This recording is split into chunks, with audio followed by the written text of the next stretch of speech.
Start. आज के 10वें वर्ग के क्लास में माता का अंचल शीर्षक पाठ का सारांश मैं आप सबको बताने जा रहा हूँ। माता का अंचल वात्सल्य रस का पाठ है। इसमें लेखक अपने शैशव काल के खेल तमाशों, रुचियों और रुचियों और शरारतों का मनोरम वर्णन किया है। लेखक अपने बचपन में पिता के साथ अधिक समय बिताता है। वह पिता के साथ ही सोता है, पिता के साथ ही सुबह जल्दी उठकर नहा धोकर पूजा करने बैठ जाता है। लेखक जिद करके अपने माथे पर त्रिपुंड चंदन लगवाया करता था। त्रिपुंड चंदन और लंबी जटाओं के कारण वह बम भोला प्रतीत हो जाता है। इस कारण पिताजी उसे प्यार से भोलानाथ कहकर पुकारा करते हैं। लेखक अपने माताजी को बाबूजी और लेखक अपने पिताजी को बाबूजी और माता को मैया कहा करता था।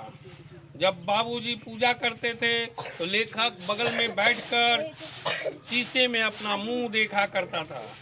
पिताजी के देखने पर वो लजा जाता था। पिताजी पूजा पाठ करने के बाद अपने राम नाम बही में 1000 राम नाम लिखा करते थे। फिर कागज के टुकड़ों पर 500 बार राम नाम लिखकर आटे की गोलियों में लपेटते थे और गंगा की तरफ चल देते थे। बाबूजी मछलियों को एक एक करके गोलियां खिलाते और लेखक उनके कंधों पर बैठकर मुस्कुराता रहता था। लेखक के पिता लेखक के बचपन में उससे कुश्ती लड़ा करते थे। उसके बल को बढ़ावा देने के लिए स्वयं शिथिल हो जाते थे। पिता को हराकर वह उनकी छाती पर चढ़ जाता था और उनकी मूंछें उखाड़ने लगता था। पिता उनके हाथों से छुड़ाकर चूम लेते थे। पिता फिर उससे खट्टा और मीठा चुम्मा मांगते थे। तब वह क्रम से बायां और दायां गाल उनके सामने कर देता था। फिर वह पिता अपनी मूंछों और दाढ़ी को उसके कोमल गालों में गड़ा देते थे। लेखक फिर उनकी मूंछें नोचने लगता था और बनावटी रोने लगता था। वह भोजन के समय पिता के साथ बैठता और पिता के हाथों से खाता था। पिता के हाथों से खा लेने के बाद मैया उसे जिद करके खिलाने के लिए और प्रयास करते थे। फिर वह गोरस भात तानती और उससे तोता, मैना, कबूतर, हंस, मोर आदि नाम लेकर बड़े बड़े कौर खिलाती और कहती, जब खाएगा बड़े बड़े कौर तब पाएगा दुनिया में ठौर। कभी मैया उसे पकड़कर सिर पर चुल्लू भर कड़वा सरसों का तेल डाल देती थी। लेखक छूटने के लिए छटपटाता रहता था, परंतु माता उसकी चोटी गूंथ कर, नाभि और ललाट पर बिंदी लगाकर, रंगीन कुर्ता टोपी पहनाकर ही बाहर भेजती थी। पिताजी की गोद में रोते रोते वो बाहर आता था। बाहर उसके हम उम्र लड़कों की टोली मिल जाती थी। वह रोना धोना भूल कर खेलने लगता था। लेखक अपने साथियों के साथ विभिन्न प्रकार के खेल खेला करता था। चबूतरे के एक कोने में अपने नाटक घर बनाकर उस पर मिठाई की दुकान लगाई जाती थी। दुकान के कागज का चंदोआ, ढेले के पत्ते, गिल्ली मिट्टी और ठिकरे की मिठाइयाँ बनती थी। खेल में बाबूजी शामिल होते ही खेल बिगाड़ कर बच्चे भाग जाते हैं। थोड़ी देर में घरौंदा बनाकर तिनकों का छप्पर, दियसलाई की पोटियों की कीवाड़, घड़े के मुंह का चूल्हा, चक्की, दिए की कढ़ाई और पूजा की आचमनी का कलछी बनाई जाती थी। पानी, धूल और बालू को मिलाकर ज्योनार बनती थी। पंगत बैठती थी और पंगत के अंत में बाबूजी आकर बैठ जाते थे। बच्चे खेल बिगाड़ कर भाग जाते थे। कभी बारात का जुलूस निकलता, कनस्तर का तंबूरा बजता, अमोले की शहनाई बजती, चूहे दाने की पालकी बनती और समधी बनकर बकरे पर चढ़ते। बारात चबूतरे के एक कोने से निकलकर दूसरे किनारे पहुंच जाती। वहाँ गोबर के लीपे हुए आम के केले की टहनियों से सजे आंगन में कुलिये का कलता रखा रहता। लाल ओहारा डालकर दुल्हनिया को चढ़ा लिया जाता था। फिर बाबूजी आकर दुल्हनिया का मुंह देखने लगते और सभी बच्चे हंसते हुए भाग जाते।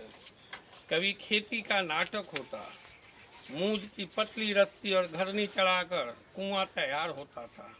लड़के बैल बनकर मोट खींचते और कंकड़ के बीज बनाते। फसल तैयार होने और काटने में देर नहीं लगती थी। फसल काटते समय गाते थे, ऊंच नीच बोई क्यारी जो उपजी सो भई हमारी। फसल को रौंद कर उसाया जाता था। दिए की तराजू बनाकर फसल तौली जाती थी। बाबूजी आकर पूछते थे, इस साल की खेती कैसी हुई बोलाना, और फिर बच्चे भाग जाते थे। कभी कभी ददरी के मेले में जाते हुए लोगों को देखकर गाते थे, चलो भैया ददरी सत्तू किसान की मोटरी। दूल्हे के आगे आगे जाने वाली पालकी को देखकर चिल्लाने लगते, रहरी में रहरी उड़ान रहरी, डोला के कन्या हमार मेरी। एक बार जोर से बारिश हुई और बिजली चमकने लगी। पेड़ झूमने लगे, बच्चे चिल्लाने लगे, एक पैसा लाई बाजार में छितराई, बरखा उधरे भी लाई। बरसात थमने पर पेड़ों के पास बिच्छू दिखाई देने लगे। बैजू ढीठ था, उसने एक बिच्छू को धागे में बांध लिया और बच्चों को बिच्छू से डरा रहा था। तब तक मूसन तिवारी नाम के बूढ़े व्यक्ति मिल गए।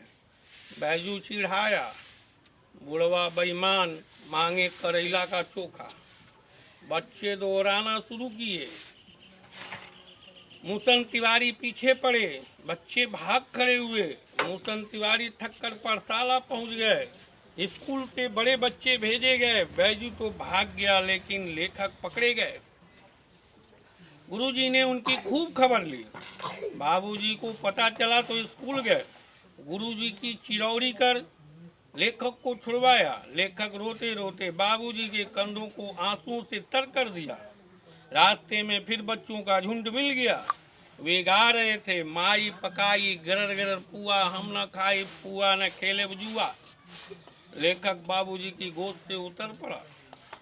चिड़ियों का झुंड खेत में देखकर सब खेत में दौड़ पड़े, लेकिन एक भी चिड़िया हाथ नहीं आई। बच्चे खेत के बाहर खड़े होकर गा रहे थे, राम जी के चिड़ई राम जी के खेत, खाला चिड़ई भर भर पेट। उसके बाद सभी बच्चे एक टीले पर चले गए। एक बिल में पानी डालने लगे। बिल से सांप निकल आया। बच्चे गिरते पड़ते भागे। लेखक का सारा शरीर लहूलुहान हो गया। पैरों के तलवे कांटों से छलनी हो गए। लेखक बदमाश भागता हुआ घर में घुस गया। बाबूजी बरामदे में हुक्का गुड़गुड़ा रहे थे। उन्होंने पुकारा, लेकिन लेखक सीधे मैया की गोद में जा छिपा। बच्चे को कांपता हुआ देखकर माँ रोने लगी, उसको चूमने लगी, उसके डरने का कारण पूछने लगी। झटपट हल्दी पीसकर घावों पर पोती गई। सारे घर में कोहराम मच गया। लेखक धीमे स्वर में केवल सांस सांस सांस कह पा रहा था। उसी समय बाबूजी आए। मैया की गोद से अपनी गोद में लेना चाहा, लेकिन लेखक ने माँ की आंचल नहीं छोड़ी। आपने देखा, प्रस्तुत पाठ का जो सारांश है वो वात्सल्य रस से भरा हुआ है और बच्चे की मानसिक बचपन की जो पीड़ाएं हैं उसका वर्णन किया गया है। इस वर्ग के सारांश के साथ इस पाठ के प्रश्नों का उत्तर दिया जा रहा है, जो पीडीएफ के माध्यम से होगा। उससे सब अपने अपनी कॉपी पर अलग कॉपी बनाकर कृतिका का उस पर लिखेंगे। धन्यवाद।